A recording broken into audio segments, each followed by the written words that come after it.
Welcome to Baba academy online education digital class. હું ગૌરવ મકવાણા બાબા એકેડમીના online digital platform ઉપર આપ સર્વે વિદ્યાર્થી મિત્રોનું હાર્દિક સ્વાગત કરું છું. તો આપણે ભણી રહ્યા છે ધોરણ 8, વિષય છે સામાજિક વિજ્ઞાન, જેમાં પ્રકરણ નંબર 1 છે ભારતમાં યુરોપિયનો અને અંગ્રેજી શાસનની સ્થાપના. બરાબર, જેમાં 1 થી 4 ભાગ ભણી ગયા. બરાબર, અને આજે છેલ્લો ભાગ જોવાનો છે. બરાબર, આ પ્લાસીનું યુદ્ધ, બક્સરનું યુદ્ધ, મૈસૂર વિગ્રહ, પછી મરાઠા યુદ્ધ સુધી આપણે છેલ્લે ભણી ગયા. બરાબર, હવે છેલ્લે મરાઠા યુદ્ધ થયા બાદ આખું વહીવટી તંત્ર જે હતું એ અંગ્રેજોના અંડરમાં આવી ગયું.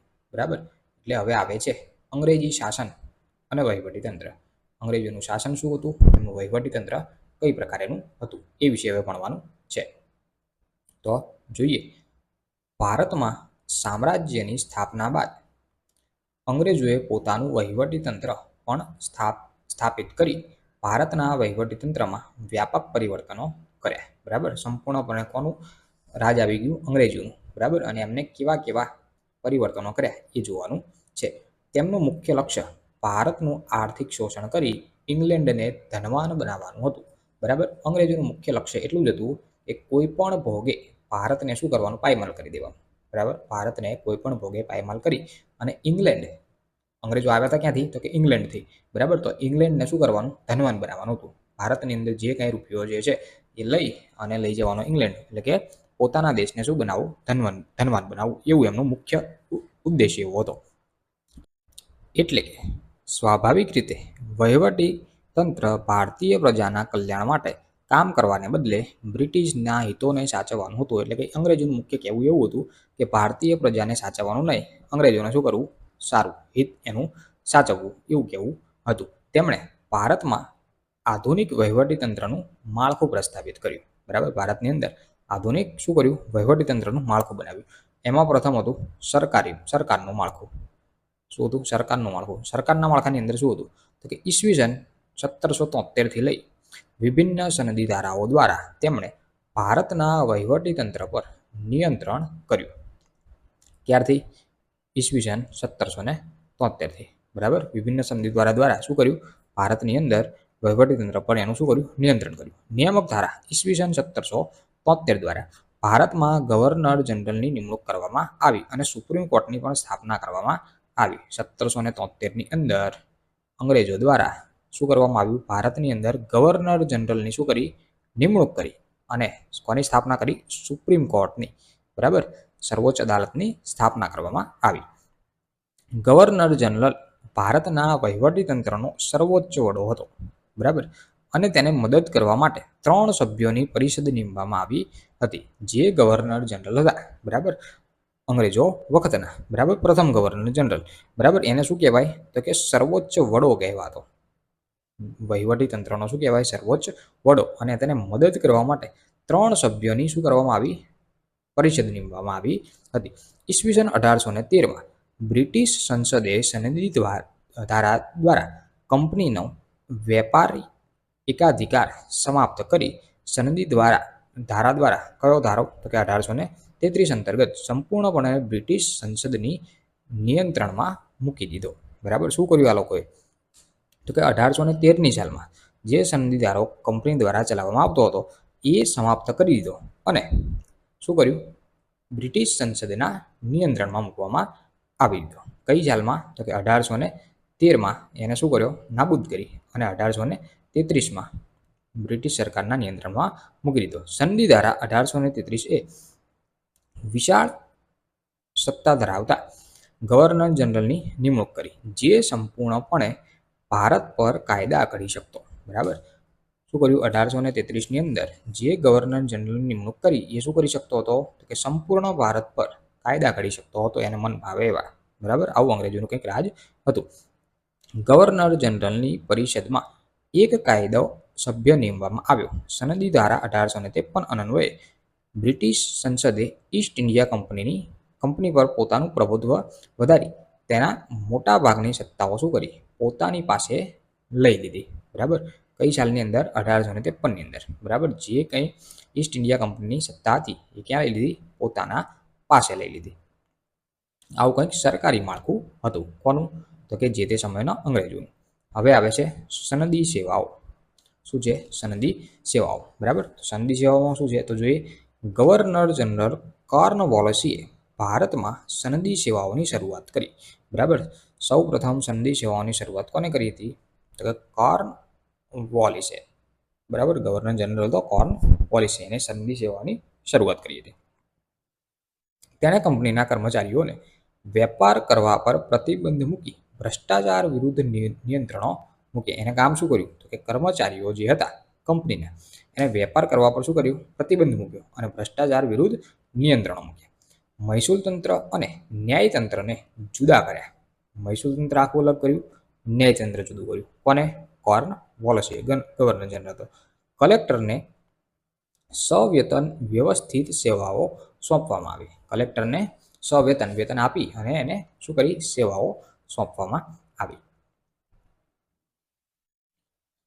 વેલેસ્લીએ ભારતીય સનદી સેવામાં બ્રિટનથી આવતા અધિકારીઓ માટે એક તાલીમ સંસ્થાની સ્થાપના કરી. બ્રિટનથી જે અધિકારીઓ આવતા હોય એમના માટેની એક સંસ્થાની શરૂઆત કરી. કોને? તો કે વેલેસ્લીએ, જે કલકત્તામાં ફોર્ટ વિલિયમ કોલેજ તરીકે ઓળખાય છે. બરાબર. જે અધિકારીઓ માટે તાલીમ સંસ્થાની સ્થાપના કરી હતી એ અત્યારે શેના નામે ઓળખાય છે? તો કે કલકત્તા, એટલે કે કોલકાતાની અંદર ફોર્ટ વિલિયમ કોલેજ તરીકે ઓળખાય છે. બરાબર. આવું કદાચ પરીક્ષામાં પૂછાઈ શકે 1 માર્કની અંદર. આ પહેલા મોટા ભાગની નિમણૂક ઈસ્ટ ઇન્ડિયા કંપનીના નિયામક મંડળ દ્વારા થતી હતી. બરાબર. આની પહેલા કઈ રીતે નિમણૂક થતી હતી? તો કે નિયામક મંડળ દ્વારા. ડેલહાઉસીના સમયમાં બ્રિટિશ સંસદે ઈસવીસન 1853ના સનદી ધારા અન્વયે સનદી સેવાઓમાં પ્રવેશ મેળવવા સ્પર્ધાત્મક પરીક્ષાઓ શરૂ કરવામાં હિમાયતી કરી. બરાબર. કઈ સાલમાં? 1853ની સાલમાં સનદી ધારા અન્વયે શું કર્યું? સેવાઓમાં પ્રવેશ મેળવવા માટેની સ્પર્ધાત્મક પરીક્ષાની શરૂઆત કરવામાં આવી હતી. પછીથી ભારતીયો પણ આવી સનદી સેવાઓમાં સ્પર્ધાત્મક પરીક્ષા આપી અને જોડાઈ શકે તેવા નિયમો કરવામાં આવ્યા. જે તે સમયે સ્પર્ધાત્મક પરીક્ષાઓ લેવામાં આવતી. બરાબર. હાલ પણ લેવામાં આવે છે. તલાટી, ક્લાર્ક, આ તે ક્લાસ 1, ક્લાસ 2 એ બધી એક્ઝામો લેવામાં આવે. બરાબર. પણ જે તે સમયે જ્યારે એ વખતમાં કેવું હતું? તો કે જે અંગ્રેજો જે છે, બરાબર, ઇંગ્લેન્ડના, એ જ આ પરીક્ષા આપી શકે. અને પછીથી એવો નિયમ બનાવવામાં આવ્યો કે જે ભારતના લોકો છે એ પણ આવી પરીક્ષાઓ આપી શકે. બરાબર. પહેલા જે હક હતો નહીં. અંગ્રેજોએ ઈસવીસન 1850 સુધી ઉચ્ચ વહીવટી તંત્ર, નાગરિકોની સેવા, સેના, પોલીસ અને ન્યાયતંત્ર જેવા મહત્વપૂર્ણ વિભાગો ઉચ્ચ હોદ્દા પર માત્ર અંગ્રેજ અધિકારીની જ નિમણૂક કરાતી હતી. બરાબર. 1850 સુધીમાં શું હતું? તો કે વહીવટી તંત્ર આખું એવું હતું કે કોઈ સેના છે, બરાબર, આર્મીની સેના છે, પોલીસ તંત્ર છે, ન્યાયતંત્ર છે, એની અંદર ખાલી અંગ્રેજના લોકોની, બરાબર, અંગ્રેજોની જ નિમણૂક કરવામાં આવતી હતી. ભારતીય લોકો એની અંદર કોઈ હોય નહીં. બરાબર. ખાલી અંગ્રેજો જ હોય. માત્ર સામાન્ય હોદ્દા અને ઓછા પગારવાળી નોકરી જેમ કે ક્લાર્ક અને સૈનિક જેવી નોકરીઓ પર ભારતીયોને નિમવામાં આવતા. બરાબર. એટલે કે ગવર્મેન્ટ જોબ મળે ખરી, પણ કેવી? એકદમ નીચા હોદ્દાવાળી, જેમ કે ક્લાર્ક, સૈનિક છે, બરાબર, કોન્સ્ટેબલ છે, બરાબર, આવી બધી તમને નોકરી મળી શકે. બરાબર. પણ તમે ઉચ્ચ લેવલ સુધી પહોંચી શકો નહીં. બરાબર. આવા કંઈક કાયદા કાનૂન એ વખતના હતા. કોની વખતના? તો કે અંગ્રેજો વખતના. લશ્કર આપ્યું છે. લશ્કરમાં શું છે? તો કે લશ્કર, હવે આવે છે આગળ લશ્કર. તો કે ભારતમાં બ્રિટિશ શાસન વિશિષ્ટ લશ્કરી નીતિને કારણે અસ્તિત્વમાં આવ્યું હતું.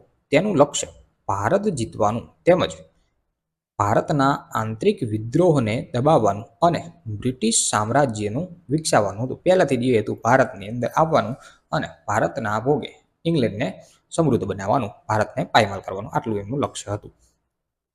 તેમાં એ સફળ નીવડ્યા. બરાબર. એમાં શું નીવડ્યા? એ સફળ નીવડ્યા હતા.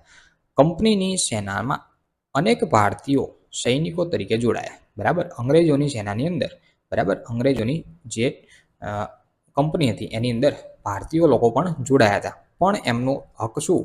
તો કે પોતે પગાર ટૂંકો અને કામ વધારે કરવાનું. અંગ્રેજો જ માત્ર ઉચ્ચ અધિકારી બની શકતા. બરાબર. આપણે ગમે એટલું એજ્યુકેશન ક્વોલિફિકેશન હોય તેમ છતાં આપણે એકદમ નીચી પોસ્ટ ઉપર જ હોય, બરાબર. આપણી ઉપર કોણ હોઈ શકે? તો કે અંગ્રેજો, બરાબર. ઉચ્ચ અધિકારી બનવાનો હક કોને હતો? ખાલી અંગ્રેજોને જ હતો. ભારતીય લશ્કરમાં સુબેદારથી ઊંચા હોદ્દા પર ધરાવી શકે નહીં, બરાબર. ઊંચામાં ઊંચું ભારતીયોનો હોદ્દો કયો? તો કે સુબેદાર. સુબેદારથી ઉપર આવી શકે નહીં. અને સૈનિકોને નિયમિતપણે માસિક પગાર મળતો, બરાબર. માસિક પગાર આપે, બરાબર, પણ કેટલો આપે?